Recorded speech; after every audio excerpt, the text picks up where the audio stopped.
नमस्कार दोस्तों, एक बार फिर से आप सभी का स्वागत है एक कदम समाचार में। आइए रुक कर लेते हैं अभी की दो बड़ी खबरों के साथ में। सबसे बड़ी खबर आ रही है, हम आपको बता दें कि 20 लाख करोड़ के आर्थिक पैकेज को लेकर वित्त मंत्री निर्मला सीतारमण की प्रेस कॉन्फ्रेंस आज 4 बजे होगी।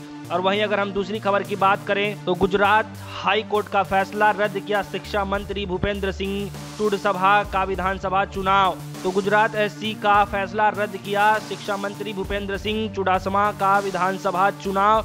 आइए रुक कर लेते हैं पहली बड़ी खबर के साथ में। तो चलिए स्टार्ट करते हैं। प्रधानमंत्री नरेंद्र मोदी ने कोरोना वायरस की वजह से लॉकडाउन झेल रहे देश की आर्थिक हालत सुधारने के लिए 20 लाख करोड़ रुपए के पैकेज का ऐलान किया है। इसी को आर्थिक पैकेज को लेकर वित्त मंत्री निर्मला सीतारमण आज शाम 4 बजे प्रेस कॉन्फ्रेंस करेंगी और वह इस पैकेज के बारे में विस्तार से बताएंगी। हम आपको बता दें कि मंगलवार की रात 8 बजे देश के नाम संबोधन देने आए पीएम मोदी ने कहा कि इस पैकेज का इस्तेमाल देश के हर वर्ग, किसान, मजदूर, लघु उद्योग और कामगारों की मदद के लिए किया जाएगा। पीएम मोदी ने यह भी कहा कि कोरोना वायरस की वजह से देश की आर्थिक गतिविधियों को ज्यादा नहीं रोका जा सकता है। अब हमें 2 गज की दूरी और तमाम दिशा निर्देशों का पालन करते हुए इसके साथ ही रहना सीखना होगा। और दरअसल उन्होंने ये भी कहा कि कोरोना वायरस से जंग अभी लंबी चलने वाली है। फिलहाल पीएम मोदी ने 20 लाख करोड़ के पैकेज का ऐलान के बाद लोगों के मन में 4 सवाल है जिसे वे जानना चाहते हैं। हम आपको बता दें कि अगर ऐसा होता भी है तो आपके हिस्से में कितने रुपए आएंगे। अगर भारत की आबादी 133 करोड़ यानी कि 133 के बाद 7 शून्य माने जाए तो इस हिसाब से हर एक के हिस्से में 15,037 रुपए आ जाएंगे। अगर आबादी 130 करोड़ की है तो 13 के बाद 8 शून्य है यानी माना जाए तो इस हिसाब से हर एक के हिस्से में 15,384 रुपए आएंगे। हालांकि एक बात तो साफ कर बता दें, यह आर्थिक प्रति व्यक्ति के हिसाब से नहीं बांटा जाएगा, ऐसा कोई प्रावधान नहीं है। हम वहीं बता दें कि प्रधानमंत्री नरेंद्र मोदी ने कोरोना वायरस की महामारी के कारण लड़खड़ाई अर्थव्यवस्था को देखते हुए मजबूती करने के लिए 20 लाख करोड़ रुपए के जिस प्रोत्साहन पैकेज की घोषणा मंगलवार को वो पूरी दुनिया में विभिन्न देशों द्वारा अब तक घोषणा बड़े आर्थिक पैकेजों में से एक करते रहे हैं। प्रधानमंत्री ने बताया कि 20 लाख करोड़ रुपए का यह पैकेज देश की सकल घरेलू उत्पाद जीडीपी का करीब 10% के बराबर होगा। इस लिहाजे से यह कोरोना वायरस के खिलाफ लड़ाई लड़ रहे देशों द्वारा घोषित बड़े पैकेजों में शुमार हो जाएगा। आइए हम आपको बता देते हैं कि दरअसल जीडीपी होती क्या है।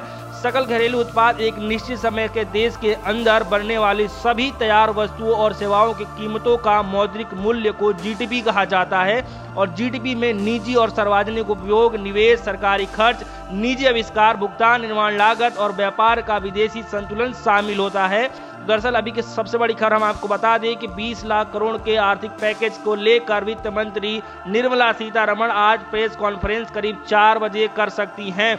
वहीं अगर हम दूसरी खबर की बात करें तो गुजरात के हाई कोर्ट ने फैसला लिया है और रद्द कर दिया है शिक्षा मंत्री भूपेंद्र सिंह चुड़सभा का विधानसभा चुनाव। आइए जान लेते हैं विस्तार से कि दरअसल हुआ क्या था। कोरोना की महामारी से जूझ रही गुजरात की विजय रूपाणी सरकार के शिक्षा मंत्री को हाई कोर्ट ने तगड़ा झटका दिया है। हाई कोर्ट ने रूपाणी सरकार में शिक्षा मंत्री भूपेंद्र सिंह चुड़सभा को निर्वाचन रद्द कर दिया है। और हाई कोर्ट ने मंगलवार को चुड़सभा के विरोधी प्रत्याशी कांग्रेस के अश्वनी राठौड़ को याचिका पर सुनवाई करते हुए ही सुनाया गया था। चुड़सभा के सामने साल 2017 के विधानसभा चुनाव में कांग्रेस ने अश्वनी राठौड़ को कड़े मुकाबले में चुड़सभा को 327 वोट से विजयी घोषित किया गया था। इस नजदीकी हार के बाद कांग्रेस उम्मीदवार रहे राठौर ने गुजरात हाई कोर्ट में याचिका दाखिल कर चुड़सभा के निर्वाचन को चुनौती दी थी। राठौर ने अपनी याचिका के मतों में गिनती के दौरान नियमों की अवहेलना और बैलेट पेपर के मतों की गिनती नहीं किए जाने का आरोप लगाया था।